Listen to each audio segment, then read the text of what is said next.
What's going on, everybody? Welcome back to another episode of Guys at Magic. I'm going to be your host this time around. It's Dave. Today, Steven's going to be joining me. He's done the $100 upgrade for one of the new 40k decks, the Necron Dynasties. So before we go ahead and dive in with that, Steven, just kind of generally looking over the pre-constructed deck, what were your thoughts? I didn't know where to start. I'll be honest with you. I think that pretty much almost any legendary creature in this deck is a good option for a commander in this mono black deck. I just really think that you have so much room to play around to see which way you want to go with the deck. And that's kind of why when you guys see the $300 upgrade later on, I actually went with a different commander than I did for this one, because the way I wanted to build this deck was so specific to one of the legendaries in this deck that I really couldn't help myself. Nice. So whenever it comes to the $100 upgrade, then which legendary creature are we going to be focused around? So unfortunately, I actually did not go with the insert butchered name here, Sazraketh the Silent King, which is the face commander of the deck. I went ahead and with insert second butchered name here, Trazyn the Infinite. 4 colorless, 2 black. He has Death Touch. He has Prismatic Gallery. As long as Trazyn the Infinite is on the battlefield, it has all activated abilities of all artifact cards in your graveyard. It is also a 4/6. So big, beefy boy, can take a hit, can kill whatever it hits. But let's be honest, we're looking for a good combo here, because that Prismatic Gallery ability is insane. And that is what I built the deck around. All right, so very artifact heavy, very graveyard heavy, I'm going to make the assumption of. Let's talk about some of the creatures. How did you upgrade this deck a little bit? Yep, so for the creatures, I went ahead and actually only added 3 creatures, believe it or not. Surprisingly enough, they are artifact creatures, but pretty much they are 3 creatures for a decently amazing combo piece. I went ahead and added Palladian Mirror, 3 colorless. It taps for 2 colorless. It is a 2/2. I added a Pila Pala, 2 colorless. It has flying. You can pay 2 to untap, add 1 mana of any color to your mana pool. It's a 1/1. And then, of course, Walking Ballista, XX. Walking Ballista enters the battlefield with X +1/+1 counters on it. You can pay 4, put a +1/+1 counter on Walking Ballista, or you can remove a +1/+1 counter from it, and it deals 1 damage to any target. So these 3 cards here are going to be a beautiful, beautiful combo piece for this deck when they're in our graveyard.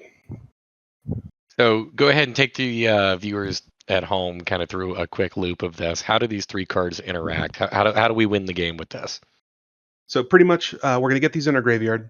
We're going to go ahead and use our commander to tap using Palladium Mirror's ability. So we'll tap it to add 2 colorless. Using those 2 colorless, we're going to use Pila Pala's ability to untap it. We're going to make a mana of any 1 color. Really doesn't matter what mana you're using at this point. But then we're going to go ahead and go infinite with that point. We're basically going mana positive with 1 mana each time we're doing that. And with that mana positivity, we're going to go ahead and activate Walking Ballista's ability by paying 4 mana to put a +1/+1 on our commander. And then we're going to go ahead and start using the remove the +1/+1 counter to infinitely ping anybody we want. Nice. So I'm super happy that you figured out a way to break the very obscure Walking Ballista. Nobody's ever been able to break that card before. Never seen it. Yeah. Talk to me about what are some of the other cards. How are we going to make sure that this combo goes live? Yep. So actually, after talking to you, I kind of went with more of a tutor theme to a certain extent. So kind of what we're hoping to do is put 3 cards in our graveyard. I think the most perfect card for this is Buried Alive. Buried Alive is a sorcery. It is 2 colorless, a black. Search your library for up to 3 creature cards, put them into your graveyard, then shuffle your library. I can't think of a more perfect card for a combo-centric deck like this. Yeah, whenever you're trying to put 3 creature cards in your graveyard, this basically just does everything you want. Pretty much. And unfortunately, let's say this isn't in your opening hand. I did put a Demonic Tutor into this deck. 1 colorless, a black. Search your library for a card, put that card into your hand, then shuffle your library. And then also, just in case, we also have Unmarked Grave.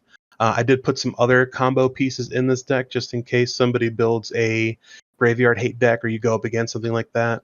David, I hear you might be doing something like that to me in the future, so that's why I kind of went with this a little bit. I did do an unmarked grave, one colorless, a black. Search your library for a non-legendary card. Put that card into your graveyard, then shuffle. Nice. So we have the extra, the backup tutors there as well. So we've talked about the tutors, we've talked about the creatures. Any other instants of sorceries that you may have thrown in here? Yeah, I mean, to be honest with you, the deck came pretty stout, and it is a pretty mana-heavy deck. Just in case we do need something, I did put a Dark Ritual in, one black, add 3 black mana. Always good to have that kind of buffer to help you get any sorceries or any instances or even any extra creatures out. Yeah, Dark Ritual, pretty solid whenever it comes to a mono black deck. I was actually really surprised to see that this card was not included in the Precon list. Yeah, I'm even more shocked that it wasn't in the Precon list, especially since they did specific card art for this set. Yeah, that's pretty nice.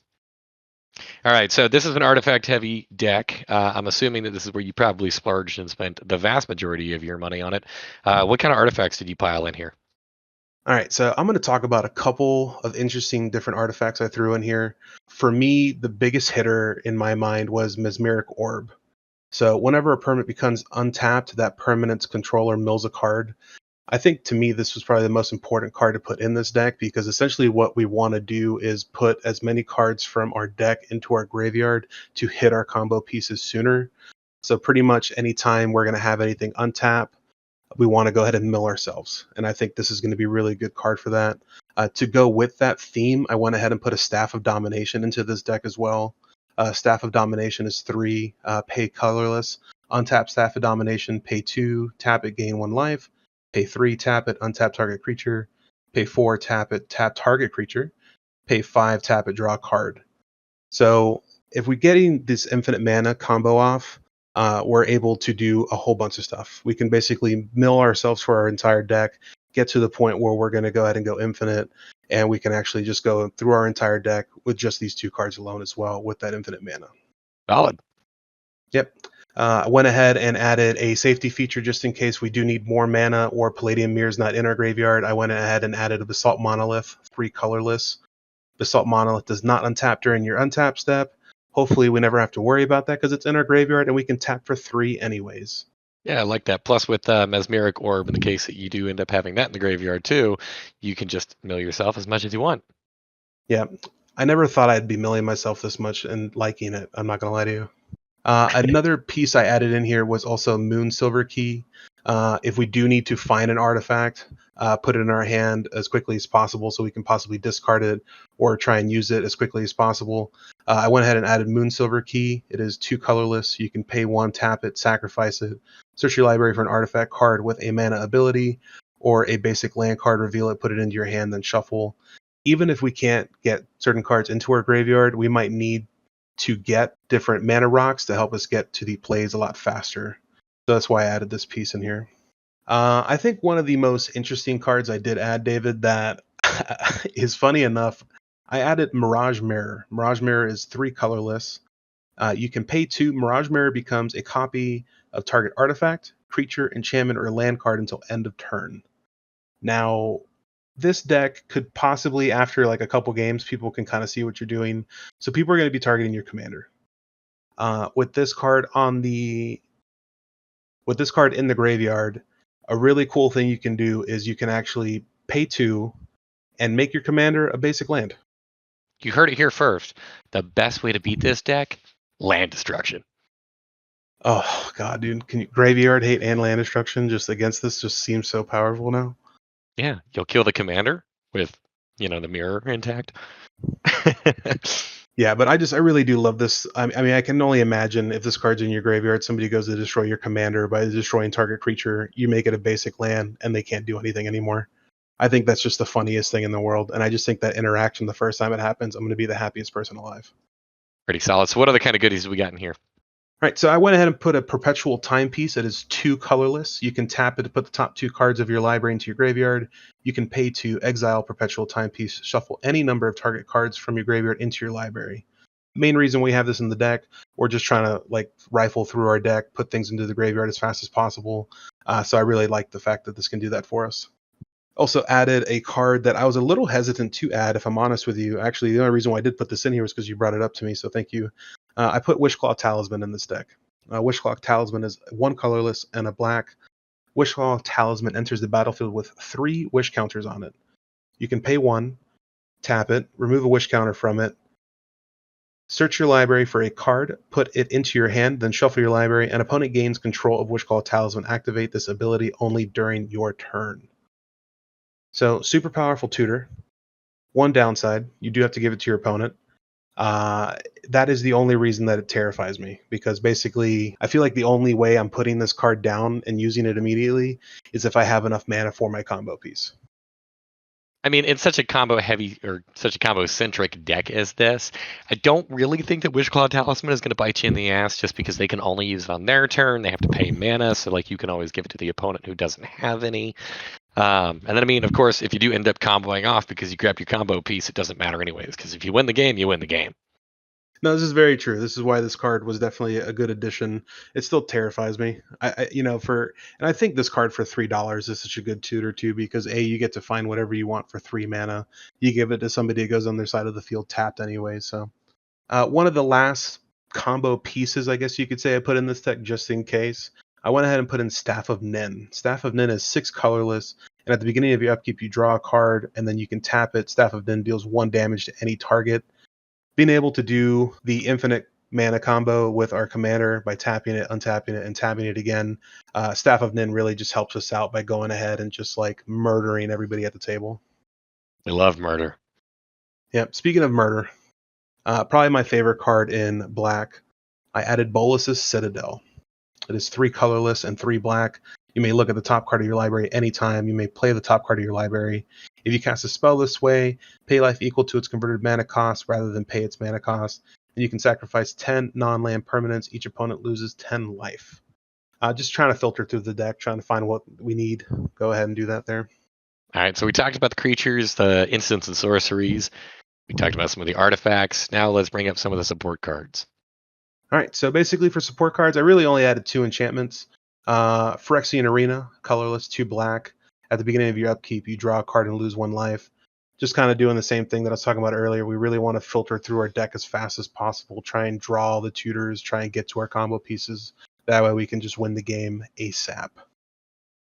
Another cool card that I read about today from New Capenna, I actually saw this, was Cemetery Tampering. It is 2 colorless and a black. It is Hideaway 5. Not super important, not what we're looking for, but basically Hideaway, when this enchantment enters the battlefield, look at the top 5 cards of your library, exile 1 of them face down, then put the rest on the bottom in a random order. And then at the beginning of your upkeep, you may mill 3 cards, and if there are 20 or more cards in your graveyard, you may play the exile card without paying its mana cost. Really, I'm just looking at this for the upkeep cost. So basically, I just wanted to mill ourselves. So every upkeep we have, we're milling 3 cards, hopefully getting to those cards faster and faster and faster. All right, I like it. Any changes with the mana base? Oh, David, I added my favorite card. Swamp. I did add 1 swamp. One little swamp. But to go with that swamp, David, I went ahead and added Cabal Coffers. We're playing... Close. Yeah, pretty close. I mean, we're playing mono black. I don't feel like you could play mono black, do an upgrade, and not put Cabal Coffers in there. Cabal Coffers, pay 2, tap it, add a black for each swamp you control. This is so good.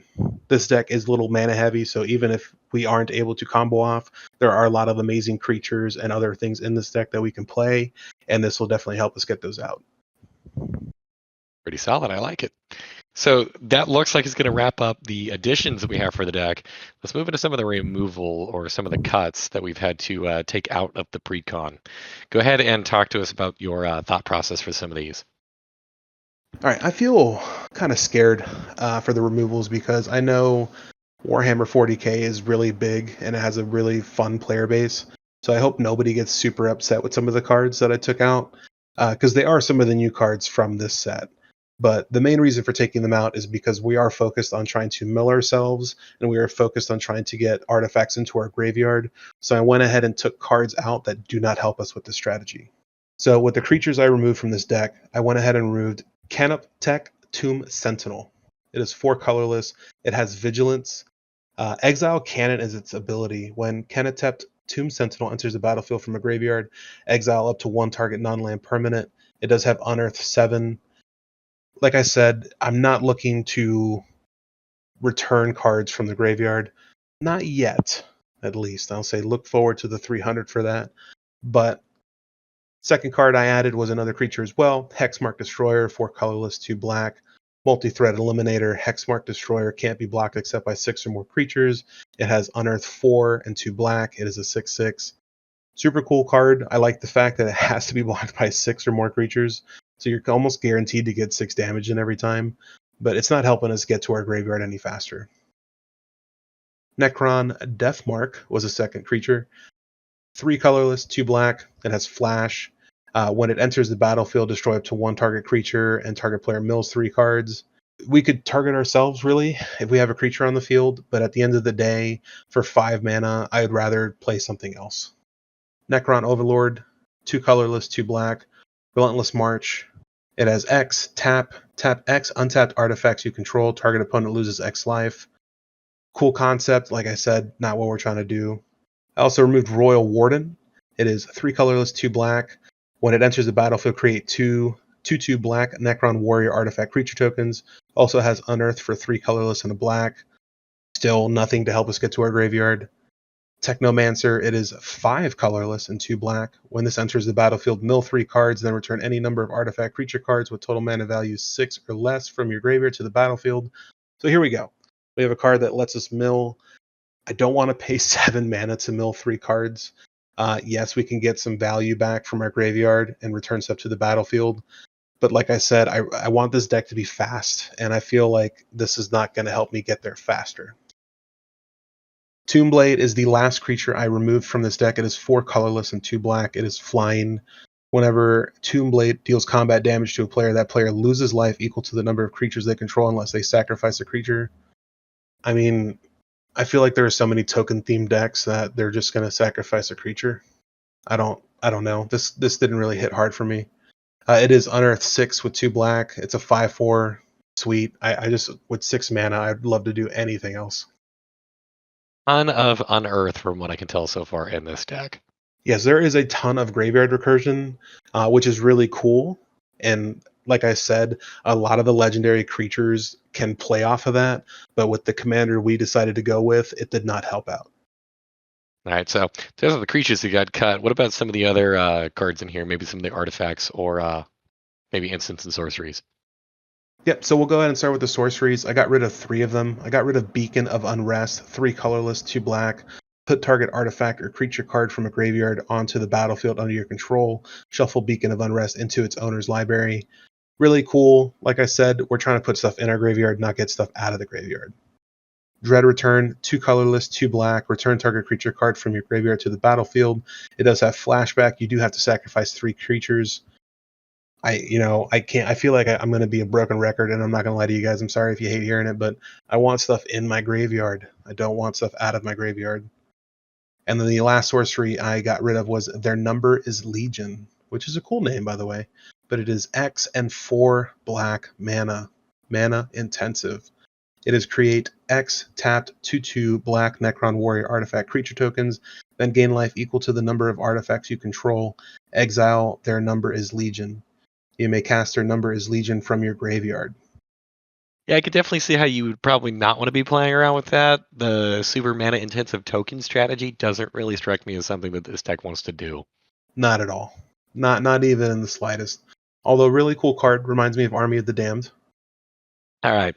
You did gut a couple more artifacts from this list. Talk to us about those. Explain your reasoning for it. Yeah, it was kind of hard because like obviously this is an artifact themed deck, and to get rid of some of the artifacts is kind of crazy for me. But basically the artifacts I got rid of a bunch of vehicles. So starting with number 1, I got rid of Ghost Arc. It is 4 colorless. It has flying, and then whenever Ghost Arc becomes crewed, each artifact creature card in your graveyard gains Unearth 3 until end of turn. Bringing back that Unearth, really don't need that in the deck. Don't really need that activated ability, which you can't really use on our commander anyways. I also got rid of Necron Monolith. It is a hefty 7 colorless. It is flying and indestructible.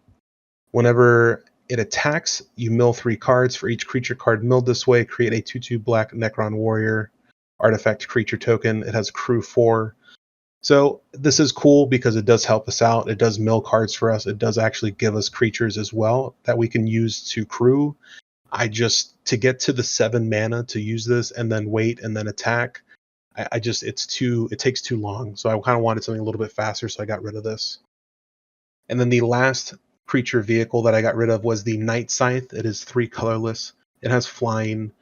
And then whenever it enters the battlefield, you create a 2/2 black Necron Warrior artifact creature token with crew 2. It is a 3/1.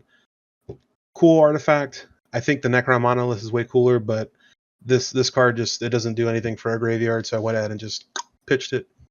I didn't even put it in the graveyard. It's exiled. Get out of my game. Oh. I got rid of Resurrection Orb. 2 colorless. Equipped creature has lifelink. Whenever a creature dies, return that card to the battlefield under its owner's control at the beginning of the next end step. This card's really cool. It can definitely pop off with most of the creatures in the deck because they have a lot of cool ETBs.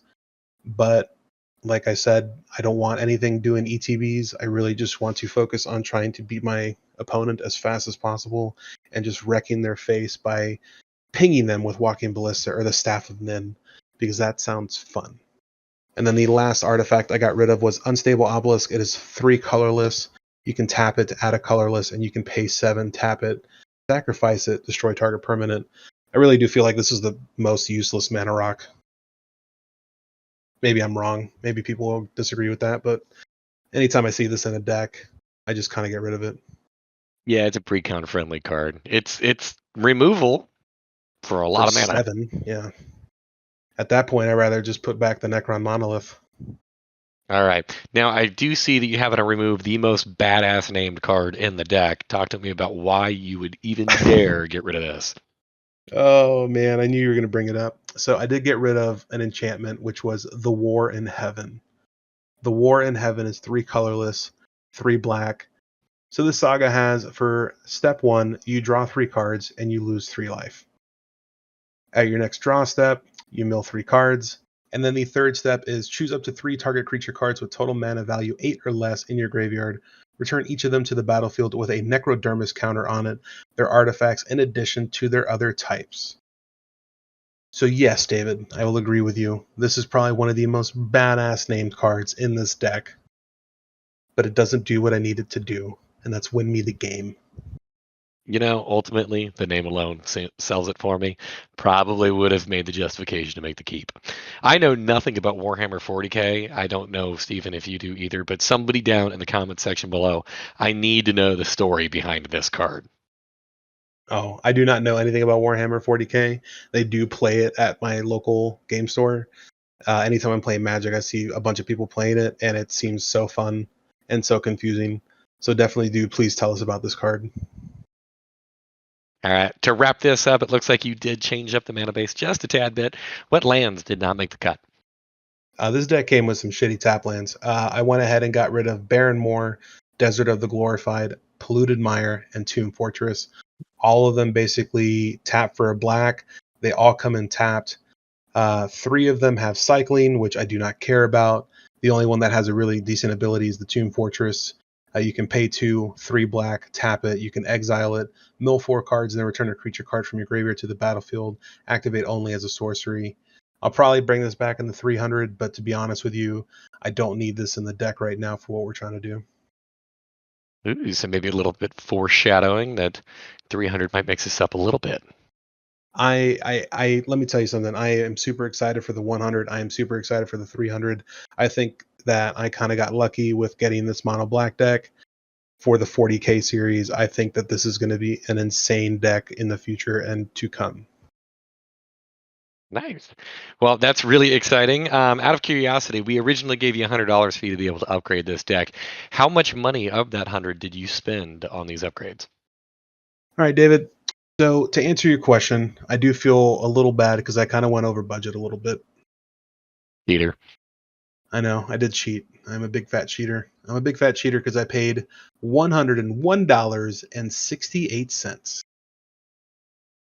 You heard it here. Invalid deck. Extra dollar. $1.68. All right, so with that, that's going to wrap up our deck tech, our upgrade for the Necron Dynasties. At least for the $100, we will have a $300 upgrade coming for this deck as well within the next couple of days. Hopefully, not too much past that. In addition to that, we also have the other 3 decks they're going to be doing the $100 and $300 upgrades on. Make sure that you comment down below, add in your own voice on this. What would you have done, or maybe some additional changes past what Steven has included in here? Maybe some cards that you did like the addition of, or maybe some things that maybe we possibly overlooked. As always, we love all the support that you give us. Make sure that you like and subscribe on this YouTube channel and follow us on Instagram and Twitter at Guys at Magic. And until next time, peace. On Earth.